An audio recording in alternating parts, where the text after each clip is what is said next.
जदि आपण मानकर यूरिन इन्फेक्शन हो जाइए तो आपण माने कौन करेंगे आसतु घरोई उपचार विषय जाना जोटा कि संगे संगे आपणकर काम दब आ मेडिसिन खायापी पड़ोनी तेल चलतु कौन से घरोई उपचार जाना। गुड आफ्टरनून आपण समस्त को मो तरफ नमस्कार। आशा करुँच आपण मैंने समस्ते भलरे थे।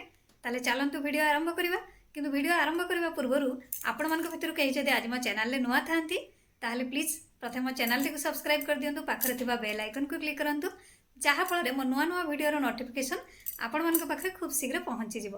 ताले चलतु वीडियो आरंभ करवा।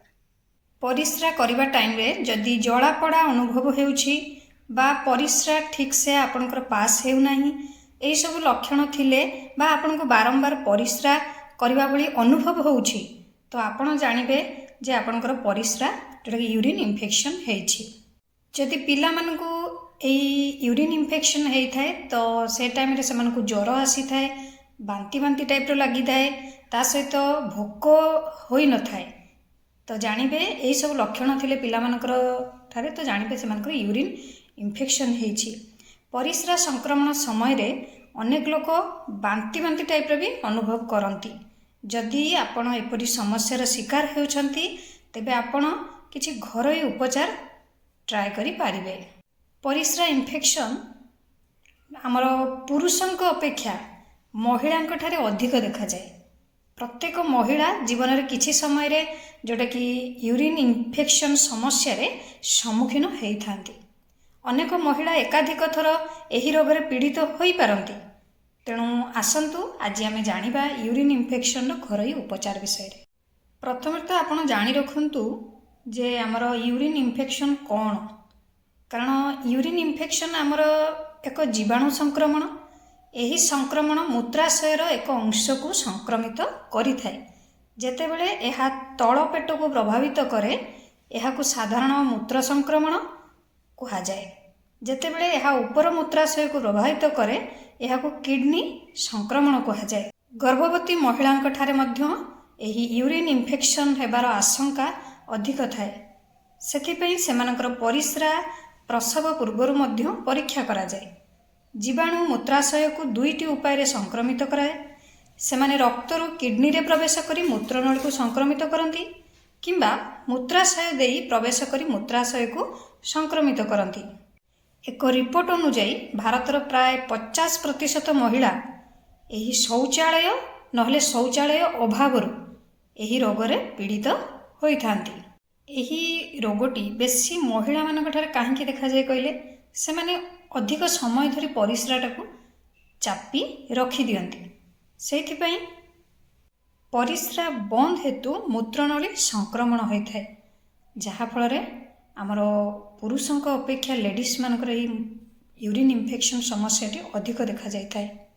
नहले आपणकर जदि परिष्कार परिच्छन्नता न रहउछंती बा आपण गर्भनिरोधक अधिक व्यवहार करछंती बा मधुमेह पई नहले एंटीबायोटिक जदि अत्यधिक व्यवहार करछंती तो से पई भी आपणकर जोटा कि यूरिन इन्फेक्शन देखा दे थाए। ताहले चलंतु एबे हमें जानिबा घरोई उपचार विषय रे। आपण माने से टाइम रे नडिया पानी पियंतु। यह परिस्रा समय रे जळुथुबा जो आपण को संवेदनशीलतार आराम प्रदान करिवो ता सहित पेट को ठंडा करिबारे ये मध्य आपण को सहाय्य करिवो। नहले अधिक साइट्रस फल खांतु जेमती कमला बा ऋतुकालीन फल जेकोसी खाई परिबे। यह शरीर रे थिबा जीवाणु को दूर करिथाए। सेमती नहले आपण माने चाउल पानी की भी पी परिबे ता द्वारा भी आपणकर जो जळापड़ा होथुबो सेथरु भी आपण आराम पाई परिबे। नहले आपण राति रे मुठाए गहम को पानी रे भिजई दियंतु सकाळे एही पानी को फिल्टर कर दियंतु तापरे एको पी दियंतु। देखिबे परिस्रा संक्रमण रो जो आपणकर प्रॉब्लम होथुबो से सब किछि आपणकर सॉल्व होई जिवो। ता सहित आपण माने आ गोटे उपाय भी करि परिबे। जदि आपण माने ए सब कले तो ठीक नहले आपण माने डाळिंब रस नहले दही ए सब भी आपण माने व्यवहार करि परिबे जोटा कि खाई परिबे ता द्वारा भी आपणकर यूरिन इन्फेक्शन क्लियर हेई जिवो। नहले आपण माने किछि गरम पानी नेबे जोटा कि पानी टाको फुटेबे गैस रे बसेबे सेथिरे आपण माने किछि जीरा आधा चामच भली आउ किछि जुआणी आधा चामच भली नेबे गोटे ग्लास पानी रे ताकू भल भाव फुटेबे। भल भाव फुटीगला कलर चेंज हो गला ताकू आपण माने फिल्टर करनेबे। फिल्टर करने सारी से जो पानीटी बाहरला आपण को उषुम थिबा अवस्था पीबे। पीकी देखंतु ना 2 रु 3 दिन पियंतु आपण को कौन से मेडिसिन आवश्यक पड़ो ना। आपणकर यूरिन इन्फेक्शन आराम से क्लियर हो जिवो। आपण माने जानिचंती जे मेडिसिन रो साइड इफेक्ट निहाती थाए, तेणु आपण माने घरोई उपचार करंतु आ आपणकर यूरिन इन्फेक्शन को क्लियर करंतु। कारण जो माने वर्किंग लेडी अछंती से मानको बाहर को जीवा पई निहाती बाध्य। तो आपण माने केते मेडिसिन खाइबे, बाहर को जीवे माने यूरिन पास तो करिवे, जहाँ फल यूरिन इन्फेक्शनटा भी है थाए। बहुत जन गोटे शौचालय को व्यवहार करथांती।